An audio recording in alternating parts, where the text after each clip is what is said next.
नमस्कार, 30 मिनट में राजस्थान देख रहे हैं आप। मैं हूं आपके साथ मनीष शर्मा। चलिए शुरू करते हैं सुपरफास्ट खबरों का सिलसिला। सीएम अशोक गहलोत ने कोरोना और शुद्ध के लिए युद्ध अभियान की समीक्षा की। समीक्षा बैठक में सीएम ने कहा कि मिलावट देश के लिए गंभीर चिंता का विषय है। सीएम ने शुद्ध के लिए युद्ध अभियान को और प्रभावी बनाने के निर्देश दिए। साथ ही अभियान की प्रगति की साप्ताहिक समीक्षा करने के भी निर्देश दिए। सीएम अशोक गहलोत ने देवस्थान विभाग की समीक्षा की। सीएम ने अफसरों को वरिष्ठ नागरिक तीर्थ यात्रा योजना का विस्तार करने के निर्देश दिए। सीएम ने समीक्षा बैठक में कहा कि वरिष्ठ नागरिक तीर्थ यात्रा योजना में सभी धर्मों के प्रमुख तीर्थ स्थल जोड़े जाएं। इस बात का पूरा ध्यान रखा जाए कि यात्रा के दौरान वरिष्ठ नागरिकों को कोई तकलीफ न हो। विश्व खाद्य कार्यक्रम के साथ राजस्थान सरकार ने एमओयू किया है। सीएम गहलोत की मौजूदगी में एमओयू हुआ है। सीएम गहलोत ने कहा कि विकास के लक्ष्य हासिल करने की दिशा में राजस्थान तेजी से आगे बढ़ रहा है। विकासशील देशों से कुपोषण दूर करने में डब्ल्यूएफपी की अहम भूमिका है। जेपी नड्डा के बयान पर चिकित्सा मंत्री रघु शर्मा ने पलटवार किया। रघु शर्मा ने कहा कि बीजेपी की मंशा हमेशा लोकतंत्र का चीर हरण करने की रहती है। राजस्थान की तरह महाराष्ट्र में भी बीजेपी के मंसूबे कामयाब नहीं होंगे। नड्डा के बयान पर परिवहन मंत्री प्रताप सिंह खाचरवास ने भी पलटवार किया। खाचरवास ने कहा कि बीजेपी चुनी हुई सरकारों को गिराने का हरदम प्रयास करती है। बंगाल में बीजेपी की दाल नहीं गलने वाली। वहीं राजस्व मंत्री हरीश चौधरी ने नड्डा पर हमला बोलते हुए कहा कि चुनी हुई सरकारों को गिराने की बीजेपी की फितरत है। बीजेपी की कोशिश अब ज्यादा दिन कामयाब नहीं होगी। पश्चिम बंगाल की ममता बनर्जी पर बीजेपी अध्यक्ष जेपी नड्डा की बात को विधानसभा में नेता प्रतिपक्ष गुलाब चंद कटारिया ने आगे बढ़ाया। कटारिया ने कहा कि पश्चिम बंगाल की जनता ममता राज से तंग आ चुकी है, लिहाजा इस विधानसभा चुनाव में ममता सरकार की विदाई निश्चित है।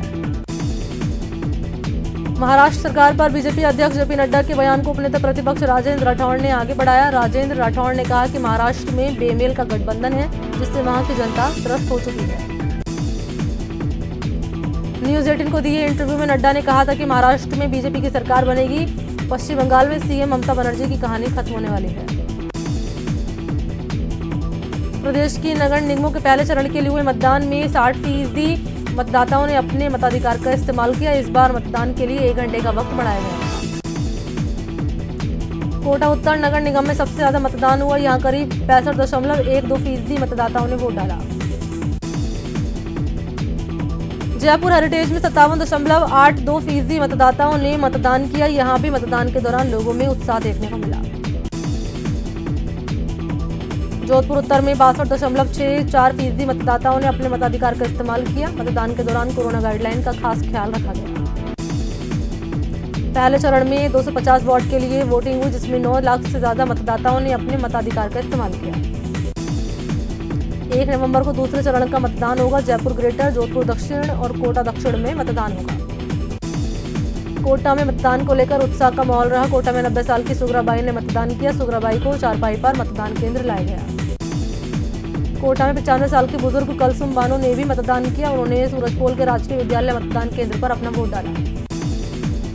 जयपुर में 2 मतदान केंद्रों पर ईवीएम खराब होने से कुछ देर के लिए मतदान बाधित हुआ। हालांकि जल्दी ईवीएम मशीन को दुरुस्त कर लिया गया और वोटिंग शुरू हो गई। जयपुर में बूथ नंबर 6 पर वोटिंग मशीन खराब होने पर लोगों ने हंगामा किया। पुलिस ने मौके पर पहुंचकर मामला शांत कराया। जयपुर में वार्ड नंबर 71 पर बीजेपी और कांग्रेस प्रत्याशी में विवाद हो गया। पुलिस ने दोनों प्रत्याशियों को समझाकर मामला शांत कराया। नगर निगम चुनाव में ड्राई डे घोषित होने के बाद भी अवैध रूप से शराब बेचने वालों के खिलाफ कोटा पुलिस ने अभियान चलाया और 7 लोगों को गिरफ्तार किया। राज्य निर्वाचन आयोग कोरोना प्रोटोकॉल की पालना के लिए सख्त हो गया है। आयोग ने कोरोना प्रोटोकॉल की पालना नहीं करने पर कोटा के जिला कलेक्टर को कारण बताओ नोटिस थमा दिया। सीकर में रेलवे में नौकरी के नाम पर 10 लाख की ठगी का मामला सामने आया। युवक ने एक महिला पर ठगी का आरोप लगाया है। महिला ने युवक को फर्जी रेलवे के अधिकारी बनकर वारदात को अंजाम दिया। फिलहाल पुलिस ने मामला दर्ज कर जांच शुरू की। सुरोही के माउंट आबू में 2 आत्महत्याओं से शहर में सनसनी फैल गई। मामले की पुलिस ने जांच शुरू कर दी है। कोटा में शुद्ध के लिए युद्ध अभियान के तहत चिकित्सा विभाग की टीमों ने 6 दुकानों का निरीक्षण किया और मिल्क प्लांट से दूध और पनीर के सैंपल लिए। चूरू की महिला सुरक्षा और सलाह केंद्र ने सास बहू के 1 साल पुराने विवाद का निस्तारण किया। पति की मौत के बाद पति बाद बहू अपनी बेटी के साथ दर-दर की ठोकरें खाने को मजबूर थी। 2 महीने पहले उसने न्याय के लिए महिला सुरक्षा केंद्र में गुहार लगाई थी। झुंझुनू के सुल्ताना कस्बे में कुएं में गिरे व्यक्ति को जिंदा बाहर निकाला गया। युवक के सिर और अन्य जगह पर चोटें आई, जिसकी वजह से युवक को इलाज के लिए झुंझुनू ले जाया गया। चूरू के ढाड़ा गांव में एक परिवार पर कुछ दबंग ने घर में घुसकर मारपीट की। मामले के 11 दिन बाद भी पुलिस ने आरोपियों के खिलाफ कोई कार्रवाई नहीं की। बूंदी की विधवा महिला को पेंशन दिलाने के नाम पर मकान पर कब्जा करने का मामला सामने आया। पीड़िता ने कलेक्टर से न्याय की गुहार लगाई। कोटा के नयापुरा में एक युवक बेहोशी की हालत में लवारिस मिला। युवक को लोगों ने अपना घर आश्रम में इलाज करवाया। उदयपुर में पुलिस ने आईपीएल मैच पर सट्टा लगाते 2 युवकों को गिरफ्तार किया। युवकों के पास से 13 मोबाइल फोन, 2 एलईडी बरामद हुए। झुंझुनू में सोशल मीडिया पर एक बुजुर्ग महिला से मारपीट का वीडियो वायरल हुआ है। वीडियो में पिटाई करने वाली महिला बुजुर्ग महिला की बहू बताई जाती है। शुद्ध केले युद्ध अभियान के तहत अजमेर जिला प्रशासन की टीम ने एक ऑयल मिल पर छापा मारा और सैंपल लेकर जांच के लिए भेज दिए। साथ ही कई व्यापारियों के यहां से खाद्य पदार्थों के सैंपल कलेक्ट किए। अलवर जिले के MIA औद्योगिक क्षेत्र स्थित एक मसाला फैक्ट्री में खाद्य विभाग की टीम ने छापेमारी कार्रवाई को अंजाम दिया। कार्रवाई में मिलावटी और एक्सपायरी डेट के सामान को नष्ट किया गया। शुद्ध केले युद्ध अभियान के तहत स्वास्थ्य विभाग की टीम ने टोंक में नकली घी की फैक्ट्री का भंडाफोड़ किया। टीम ने 80 लीटर नकली घी, 30 लीटर तेल और घी बनाने के सामान जब्त किए। शुद्ध केले युद्ध अभियान के तहत अलवर के खुशखेड़ा औद्योगिक इलाके में नकली घी बनाने की फैक्ट्री का भंडाफोड़ हुआ। SDM खेमाराम के नेतृत्व में हुई छापेमारी में 3000 लीटर से ज्यादा की नकली घी जब्त किया गया। दौसा में जमीन विवाद को लेकर खूनी संघर्ष में एक शख्स की मौत हो गई। घटना मंडावरी थाना इलाके की है। घटना के बाद मृतक के परिजनों ने आधे घंटे तक रोड जाम किया। दौसा शहर के लालसोड़ रोड पर कुछ युवकों ने युवक को मोटरसाइकिल चोरी के शक में पीट दिया और आरोपी को मोटरसाइकिल पर बिठाकर ले गए। अलवर में पुलिस कांस्टेबल ओम प्रकाश ने बहादुरी दिखाते हुए हाईवे लूट में शामिल एक आरोपी को गिरफ्तार किया। ओम प्रकाश ने आरोपी का 2 किलोमीटर तक पीछा किया और उसे धर दबोचा। चूरू में बुकनसर छोटा के पटवारी के खिलाफ रिश्वत मांगने को लेकर केस दर्ज हुआ। जमीन म्यूटेशन के एवज में पटवारी रामस्वरूप परिवादी से 2500 रुपये की रिश्वत मांग रहा था। एसीबी ने परिवादी की शिकायत की, जिस पर कार्रवाई करते हुए एसीबी ने शिकायत पत्र का भौतिक सत्यापन करवाया।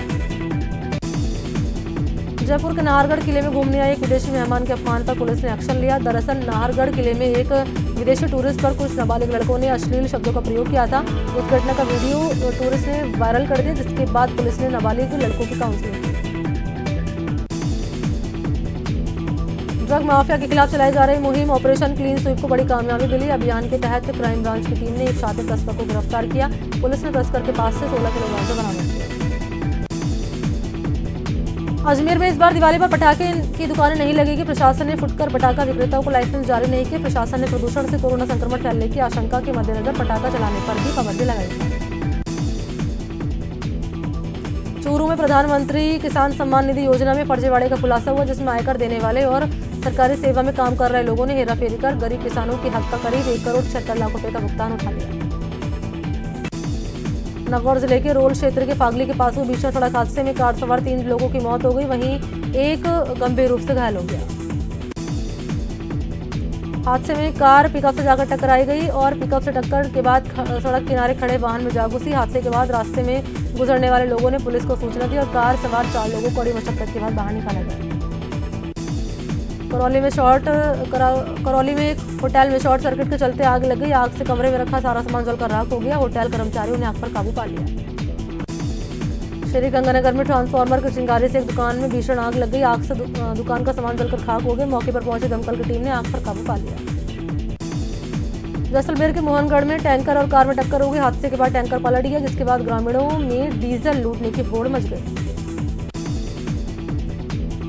करौली के दीपपुरा गांव के पास ट्रैक्टर ट्रॉली की चपेट में बाइक सवार पति पत्नी आ गए। इस हादसे में पति की मौत हो गई, जबकि पत्नी को गंभीर हालत में अस्पताल में भर्ती करा दिया गया।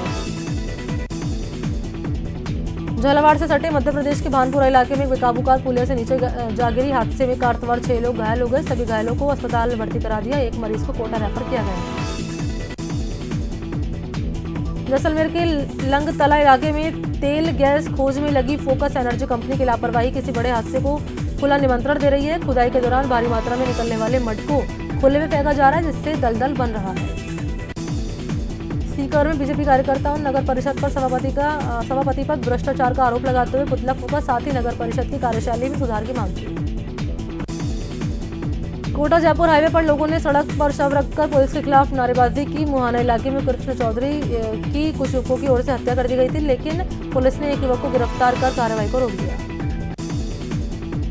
झुंझुनू में केंद्र सरकार की श्रम विरोधी नीतियों के खिलाफ भारतीय मजदूर संघ ने जिला कलेक्टर पर प्रदर्शन किया, साथ ही पीएम के नाम जिला कलेक्टर को ज्ञापन दिया। सवाई माधोपुर में राष्ट्रीय खाद्य सुरक्षा योजना के तहत बीएलओ शिक्षकों की आधार सीडिंग में ड्यूटी लगाने के विरोध में बीएलओ शिक्षकों के कलेक्ट्रेट के समक्ष जोरदार प्रदर्शन किया गया। इस दौरान बीएलओ शिक्षकों ने कलेक्ट्रेट के बाहर जमकर नारेबाजी की। देश में महिलाओं पर बढ़ रहे अत्याचार के विरोध में कई समाजी संगठनों ने अजमेर कलेक्ट्रेट के बाहर प्रदर्शन किया। उन्होंने पीएम के नाम कलेक्टर को ज्ञापन दिया।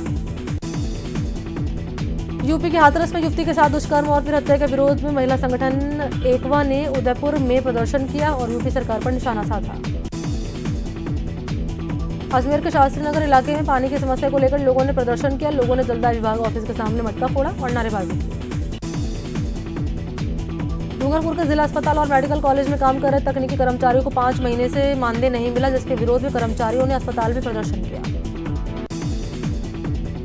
श्री गंगानगर के सूरतगढ़ में आवारा जानवरों की समस्या से परेशान लोगों ने नगर पालिका कार्यालय पर धरना दिया। बाद में नगर पालिका चेयरमैन ओम प्रकाश कालवा ने जल्दी समस्या से निजात दिलाने का भरोसा दिया। भरतपुर में नगर निगम आयुक्त और पार्षदों के एक गुट के बीच चल रहा विवाद बढ़ता ही जा रहा है। पार्षदों ने आयुक्त नीलिमा तक्षक के खिलाफ नगर निगम के मुख्य द्वार के सामने जोरदार प्रदर्शन किया। राजस्थान में कोरोना के 1790 नए मरीज सामने आए। इसके साथ ही प्रदेश में 1,93,000 के पार केसेस पहुंच चुके हैं। प्रदेश में एक दिन में 11 लोगों की कोरोना से मौत हो गई। इसके साथ ही अब तक 1,888 लोगों की कोरोना से मौत हो चुकी है। सीकर में कोरोना के 89 नए केस सामने आए। इसके साथ ही जिले में कुल मरीज की संख्या 6,370 हो गई। कोटा में कोरोना के 51 नए केस सामने आए। इसके साथ ही जिले में कुल मरीज की संख्या 10,600 के पार पहुंच चुकी है।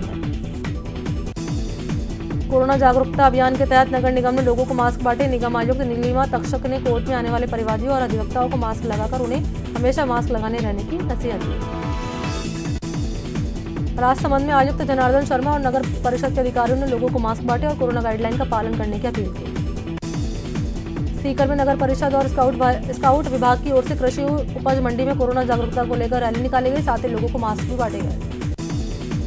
सवाई माधोपुर के विश्व प्रसिद्ध त्रिनेत्र गणेश मंदिर में इन दिनों श्रद्धालुओं की भारी कमी देखने को मिल रही है। मंदिर प्रबंधन से जुड़े लोगों की माने तो पहले की अब अपेक्षा महज 10 से 20% श्रद्धालु ही मंदिर की तरफ आ रहे हैं। 30 अक्टूबर को शरद पूर्णिमा है, लेकिन कोरोना संक्रमण का असर इस पर भी नजर आ रहा है। शरद पूर्णिमा पर उदयपुर के प्रसिद्ध जगदीश मंदिर में करीब 1500 लीटर दूध की खीर बनाई जाती है, लेकिन इस बार सिर्फ 500 लीटर दूध की खीर बनाई जाएगी। बूंदी में कोरोना जागरूकता को लेकर चौराहे और सार्वजनिक स्थल पर रंगोली सजाई गई। रंगोली कार्यक्रम में आंगनबाड़ी कार्यकर्ता और शिक्षिकाओं ने भाग लिया। बूंदी में कोरोना जागरूकता रैली निकाली गई। जिला कलेक्ट्रेट से शुरू हुई रैली में बड़ी संख्या में लोगों ने हिस्सा लिया। डूंगरपुर कार्यवाहक कलेक्टर कृष्णपाल सिंह चौहान ने चिकित्सा विभाग के अधिकारियों के साथ बैठक की। बैठक में CMHO doctor Mahendra Damor, medical college अधीक्षक डॉक्टर रसावा और पीएमओ डॉक्टर कांतिलाल समेत चिकित्सा अधिकारी मौजूद रहे। मंत्री मास्टर भंवरलाल मेघवाल की बेटी बनारसी मेघवाल का निधन हो गया। वो चूरू जिले में जिला प्रमुख थी। बनारसी मेघवाल की अचानक तबीयत खराब होने के बाद सुजानगढ़ से जयपुर लाया जा रहा था। हिमाचल में तैनात आईटीबीपी जवान सतपाल सामोता का उनके पैतृक गांव सीकर के जयरामपुरा में सैनिक सम्मान के साथ अंतिम संस्कार किया गया। सतपाल सामोता हिमाचल में आईटीबीपी में तैनात थे। पीसीसी चीफ गोविंद सिंह डोटासरा एक दिवसीय दौरे पर सीकर आए, जहां उन्होंने राजकीय सरकारी चिकित्सालय में 17 लाख रुपए की लागत से निर्मित ट्रॉमा सेंटर का लोकार्पण किया। बूंदी में राजनीतिक पार्टियां पंचायत चुनाव की तैयारी में जुट गई हैं। बीजेपी ने बूंदी शहर में तो कांग्रेस ने कापरेन कस्बे में बैठक की। चूरू में पंचायत समिति चुनाव से पहले बीतसर पंचायत समिति के निवर्तमान प्रधान संतोष मेघवाल ने बीजेपी में शामिल हो गई। कांग्रेस का हाथ छोड़कर बीजेपी में शामिल हुई संतोष का चूरू के जिला बीजेपी कार्यालय में अभिनंदन किया गया।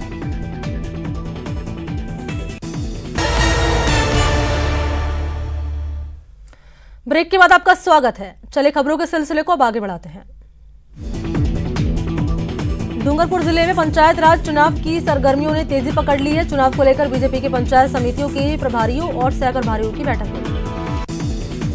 कोटा जिले में होने वाले पंचायत चुनाव को लेकर प्रशासन ने तैयारी शुरू कर दी। निर्वाचन अधिकारी उज्जवल राठौड़ ने पंचायत समितियों के रिटर्निंग अधिकारी और सहायक रिटर्निंग अधिकारियों की नियुक्ति कर दी। चित्तौड़गढ़ जिला निर्वाचन अधिकारी के शर्मा ने पंचायत चुनाव की तैयारियों को लेकर अहम बैठक की। बैठक में प्रशासन के आला अधिकारी मौजूद रहे। हस्ताक्षर अभियान के प्रदेश प्रभारी फूलचंद ओला ने बीकानेर में देहात कांग्रेस कार्यालय में बैठक की। उन्होंने कहा कि कांग्रेस कार्यकर्ता कृषि कानून के खिलाफ हस्ताक्षर अभियान में जोश के साथ जुड़े हैं। भीलवाड़ा में जिला कलेक्टर ने बाइक पर सवार होकर शहर में चल रहे सीवरेज गैस पाइपलाइन कार्यों का अवलोकन किया। इस दौरान उन्होंने कार्यों में हो रही देरी पर अधिकारियों को फटकार लगाते हुए 10 नवंबर से पहले कार्यों को पूरा करने के निर्देश दिए। कृषि कानून के खिलाफ कांग्रेस हस्ताक्षर अभियान चलाएगी। इसको लेकर अजमेर में कांग्रेस पदाधिकारियों ने एक बैठक का आयोजन किया और हस्ताक्षर अभियान की रणनीतियों पर विस्तार से चर्चा की। उदयपुर यूआईटी ने पन्नाधाय नगर, डांगियों की पंचोली और उमरड़ा में आर्थिक रूप से कमजोर लोगों के लिए फ्लैट की लॉटरी निकाली। जिसके बाद 1011 लोगों को फ्लैट का आवंटन किया गया।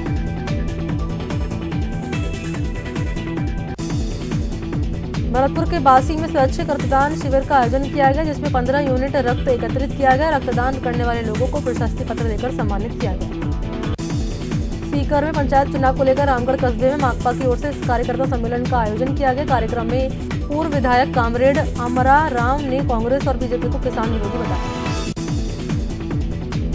बीकानेर रेंज आईजी प्रफुल्ल कुमार गुरुवार को रतनगढ़ दौरे पर रहे। उन्होंने इस दौरान डीवाईएसपी कार्यालय में सर्किल के पुलिस अधिकारियों के साथ क्राइम बैठक की।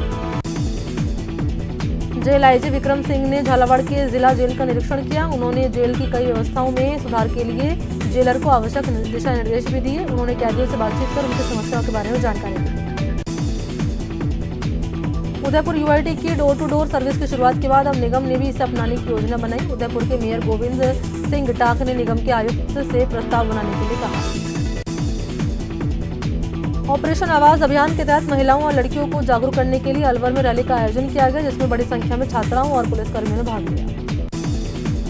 अभियान आवास के तहत भरतपुर के एसपी कार्यालय में संगोष्ठी का आयोजन किया गया, जिसमें थानाधिकारी और बाल कल्याण से जुड़े पदाधिकारियों ने भाग लिया। सीकर में राष्ट्रीय लोकतांत्रिक पार्टी के दूसरे स्थापना दिवस पर पार्टी का स्थापना दिवस मनाया गया। इस अवसर पर पार्टी कार्यकर्ताओं ने केक काटकर एक दूसरे को बधाई दी। साथ ही जाट बाजार में मास्क भी बांटे। जोधपुर के मथाने इलाके के बलड़ा बासनी के पास खेत में सेना के हेलीकॉप्टर की इमरजेंसी लैंडिंग कराई गई। अचानक तकनीकी खराबी आने की वजह से खेत में हेलीकॉप्टर को उतरता देख मौके पर भारी भीड़ जमा हो गई। 4 नवंबर को करवा चौथ है। ऐसे में उदयपुर में महिलाओं में उत्साह देखा जा रहा है। महिलाएं करवा खरीदने के लिए बाजार में पहुंच रही हैं, तो वहीं मिट्टी का कार्य करने वाले लोगों ने भी करवा तैयार कर लिया, जिस पर रंग रोगन के कार्य किए जा रहे हैं। तो चलिए इसी के साथ इस बुलेटिन में इतना ही। नमस्कार।